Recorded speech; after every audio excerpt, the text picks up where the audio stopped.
President Trump's recent call for the elimination of mail-in voting is raising a number of questions, not the least of which is if the president even has the authority to tell states how they should conduct their elections. For more on this and how such an executive order would impact Arizona, we welcome Jen Fifield, who reports for VoteBeat, a nonprofit news organization that focuses on election issues. Good to see you again. Thanks for joining. Good to see you. The president says he's drafting an order to eliminate mail-in ballots. When you first heard about this, what were your initial thoughts? Well, I think just like the last executive order, there's going to be lots of challenges to this because we know what federal law says about who controls mail-in, how voting happens. And what does federal law say? It says the Constitution says that the states control the time, place, and manner of how our elections happen, and Congress can step in and make rules, but it gives no rule to the president. Yeah, and Congress can make rules, but Congress has not made any rules. And the president, they have not made any rules on a variety of things, but the president still goes ahead with these executive orders. Is there any indication that he is, he said he had his people drafting, so what have we heard lately? Well, there's been mixed reports since then, kind of a mention that it might go through Congress instead. So we really don't know if an executive order is coming. But, anything could happen. He's done it before. He can do it again. Yeah, and he also mentioned he wants to get rid of what he called voting machines. Are these the tabulation machines we have here in Arizona? What exactly is he talking about? Well, he was pretty vague. His last executive order actually tried to ban one type of voting machine that uses a barcode. We don't really use those in Arizona. We print out our ballots and fill them out. So maybe he's talking about we no longer want to use machines at all and we want to hand count our votes. Oh, my goodness, great. Okay, this is all ahead of next year's election, the midterm elections. For years, mail-in voting, first of all, it was initiated by Republicans, and it seemed that this was a way to get older voters, conservative voters, rural voters, an easier way to vote. But now I'm hearing this to disproportionately affect Democrats. Does that make sense to you? We don't have that trend yet. What we see is Republicans created it, like you said, to boost turnout in the 90s. And then we saw Republicans and Democrats using it alike. Now, during COVID, Democrats did become more likely to use mail-in voting, but that doesn't mean that Republicans in our state don't use it or don't like it anymore. So the impact here, if such an executive order would come true, what would be the impact in Arizona? Well, there would be a tremendous blowback from the rural areas that rely so much on this system to vote, that like to get their ballots, fill it out at home and not have to drive potentially an hour or more to a voting location. So that would be first. And then we would also see, there's really no proof that this would change partisan turnout in elections. So. Really? Okay. So turnout, not necessarily. But again, the process, I don't know, it just seems as though the process would change the numbers a little bit, change the dynamic.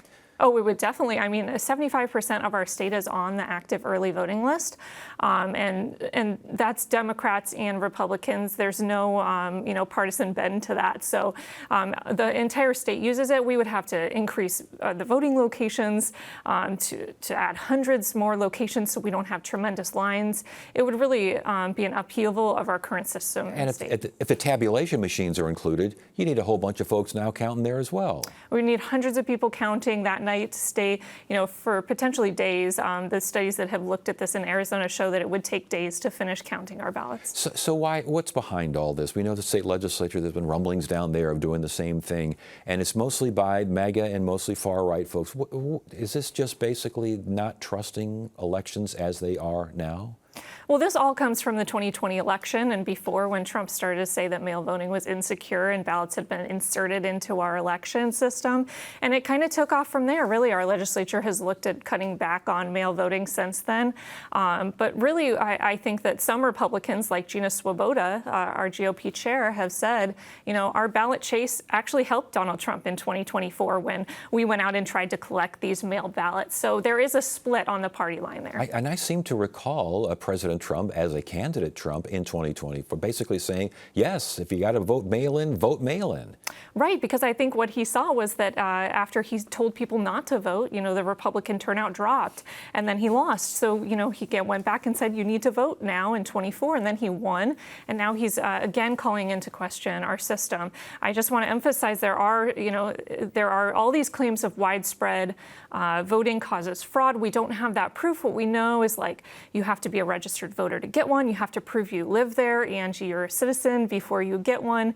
And then you have to sign your name. So So there are protections in place to prevent fraud. Obviously, the Attorney General in Arizona has said that she would vow to fight any such order. Secretary of State, Chief Elections Officer Adrian Fontes basically told the president to pound sand. That was a direct quote from him, yes. And he's made the rounds on national media. He's really trying to get out there and make it clear that he would immediately challenge this. And we should mention, I think President Trump, as Citizen Trump, he voted in the past with mail-in voting. True. I think his family members did too as well. So the future of mail-in voting is what? What do you see? What are the tides saying? And not just in Arizona, but around the country. I think it's somewhere in the middle. If this doesn't go through, I think we're going to see more attempts to cut back on mail-in voting. I know Nevada has changed its law already on this. It used to have pretty much all mail-in voting, and it's cut back. I think you'll continue to see efforts to chip back out. Are we seeing other reaction from Arizona officials at all? I talked about the Attorney General and the Secretary of State. Anyone else talking about this? The governor, Katie Hobbs, has already said that she would challenge this as well. And she's fought back against Republican proposals in our state to kind of chip away at our system. And this also, we should mention, this follows Republican efforts around the country, some successful so far, regarding redistricting. And we should note that, not to change the subject too much here, but I mean, redistricting in Arizona, we have an independent redistricting district. It's relatively safe in Arizona, don't you think?